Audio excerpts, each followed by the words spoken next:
Welcome to Chillin' 101. We hope this video helps. You'll start right in Settings. Don't go to third-party apps. First, unlock the phone and open Settings using the gear icon. Once done, glance at About Phone to note your Android version so you know which menus you'll see. Make sure you have enough battery or are plugged in. System menus can vary. Now, locate Accessibility in the main settings list. This is where captions and hearing features are grouped. You should now be in Accessibility. Look for Live Caption, Captions, or Hearing Enhancements. Tap that entry to view the toggle and options. This is where live transcription runs.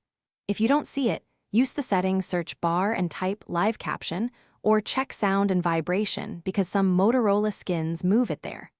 Once the Live Caption screen is visible, you'll be ready to switch it off or change behavior so captions don't appear unexpectedly. Flip the Live Caption toggle to off. You'll see captions disappear immediately in most cases. After turning it off, play a short video or audio clip to verify captions no longer appear.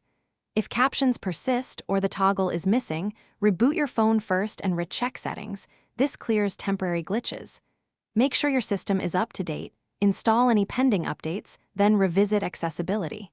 If problems continue, contact Motorola. Thanks for watching. Consider subscribing if we helped you.